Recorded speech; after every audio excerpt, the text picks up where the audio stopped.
Siz özünüzü tanıştırып койсоңуз. Bizde bu жерде Зарнаев Эринсбек Жакшылыков иштеп турат, өзгө келбеди. Өзү ушу жолугушуулар болуп келе албай калды. Менин атым Токтосунов Жакшылык Турдалиевич, жер ресурстары кадастр ГЭД жана картография боюнча мамлекеттик агенттиктин директорунун орун басары.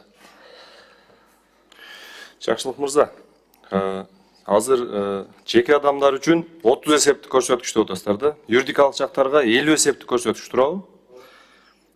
Эгерде ошол геодезиялык пункттарды белгиленген туруктуу иштөөгө арналган референттик станцияларды жок кылуу же бузуу болсо 55 эсептик көрсөткүч деп турат, Ооба. Юридикалык жактарга 80 эсептик көрсөткүч. Ооба, ушундай. Сиздерде мындай маалымат барбы? Ушундай бузуулар болду беле? Ушундай ушулар катталды беле? Мындай ушулар катталып кетет. Буга чейин ушул санкциялар болбогондугуна байланыштуу биз өзүбүздүн күчүбүз менен ошол станцияларды, жанагы точкаларды оңдоого туура келип атат да. Жана эсеп боюнча айтканда 31 пунктту оңдоого 35 000 сомдун өлчөмүнүн тегерегинде акча каражат жумшалып атат. Азыр сиздерге мына ушул боюнча да инвентаризация жасагансыздарбы? Ооба, инвентаризациябыз бар. Биздин маалыматыбыз боюнча 36 000ден ашык биздин ошо геодезиялык пункттарыбыз бар. Республика боюнча. Гипрозем ишканасы кимге карайт? Сиздерге карайбы? Бизге карайт. Гипрозем. Ушул ишканада кайсы жылы жерлерге инвентаризация жасалган? Гипроземде. Качан жасалган акыркы жолу? Негизги акыркы жолу инвентаризация 2018-2019 жылдары жасалган, бирок толук камтылган эмес. Бүгүнкү күндө былтыркы жылы 15 район ошо мурда жасалган инвентаризация материалдары корректировкаланып бүттү. Быйылкы жылы 16 район планга киргизилип, корректировка иштери аяктоо алдында турат. Кийинки жылга ошо 8 шаар, анан калган райондор киргизилет. Инвентаризация дегенде сиздер ошол 91-92 жылкы инвентаризация бойдон бүгүнкү күндө жүрөсүздөр да. Азыр мына госрегистрдин кызматкерлери дейбизби, айыл өкмөттөрдү айтабызбы, же айыл өкмөт иштеген жер адистерди айтабызбы? Ошол кылмыш иши козголгондо, прокуратура тараптан кылмыш иши козголсо, же иш сотко өтсө, ошол жерлерди тактоодо гипроземден корутууну суралат да, туурабы? Госрегистрдеги маалымат башка, гипроземдин маалыматы такыр башка да. Ошол териштирүү иштерин жүргүзгөндө сиздердин гипроземдин маалыматы боюнча гана такталат да. Гипроземдин маалыматы сиздерде бүгүнкү күндө 1992 жылкы инвентаризация менен жүрөсүздөр да. Ошол 1992 жылкы 33 жыл мурунку карта менен жүрөсүздөр да. Инвентаризация сиз азыр канча райондо бүттү дедиңиз?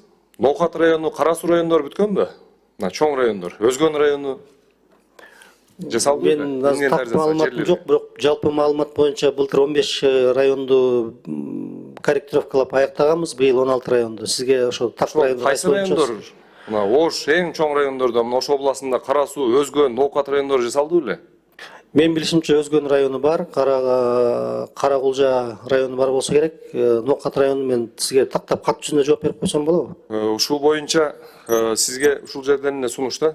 Жерлерди инвентаризация кылып тактап алсаңыздар, бүгүнкү күндө ошол 92 жылы бак деп турган жерлер бүгүнкү күндө ал жерлерде бак эмес, айдоо жер болуп калган. Айдоо жер деп турган жерлер бүгүнкү күндө завод, фабрика болуп калган.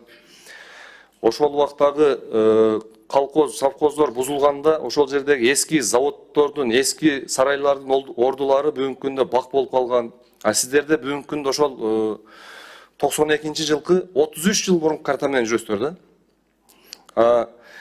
Госрегистр ал жерге мамлекеттик акты, кызыл китепти берип атат. Айыл өкмөттөр токтомду чыгарып берип атат. Трансформациядан өткөн, бирок сиздерге барса маалымат эски. Жыйынтыгында эмне болуп атат? Айыл өкмөттүн кызматкерлери, айыл өкмөт башчылар, госрегистрдин мамлекеттик каттоо ошол госрегистрдин кызматкерлери бүгүнкү күндө жоопко тартылып, соттолду болуп калып атышат да. Ушуга мына сиздердин гипроземдеги маалыматыңыздардын эскилигинен болуп атат, ушулчу. Ушуну сөз түрдө карап тактап, 25 жылы кайсылар бүтөт, 26 жылга кайсылар кирди, кайсылар кирет, кайсылар кирбейт, ушул боюнча тыкыр иликтеп тактап туруп мага берсеңиз. И ушуларды сөзсүз түрдө жерлерди инвентаризация кылышыбыз керек. Канча миң гектар бак бар, канча миң гектар айдоо жер бар, кайсыл жерде мал сарайлар бар, кайсыл жерде ушул эски объекттер бар. Бүгүнкү күндө өзгөрдү, 33 жылдан бери 92 жылы төрөлгөн балдар бүгүн 33-кө чыгып атат да. 93 жылы үлүшкө бөлүнүп кеткен жерлер деле бүгүнкү күндө сиздерде жайытта турат. Же болбосо лесхоздун территориясында жүрөт. Канча гектар лесхоздун территориясы канча гектар? Ушулар боюнча бүт тактап чыксаңыздар. Анан мага жазуу түрүндө кат берип, өзүңүз да мага бір күн келсеңиз отуруп ушуларды бир тактайлы. Антпесек бүгүнкү күндө аябай тактоо учурунда кыйын болуп атат. Айыл өкмөттөргө да кыйын болуп атат, госреестрге да кыйын болуп атат. Укук коргоо органдары иликтеп чыкканда сиздердин 92 жылкы 33 жыл мурунку эски картаңыздар менен иш алып барып атышат да. Рахмат чоң. Атак негизинен мыйзамыңыздарды мен колдойм. Кошумча сунуштар бар. Сиз келсеңиз экөөбүз чогуу туруп бир ушуну тактап чыксак, рахмат чоң.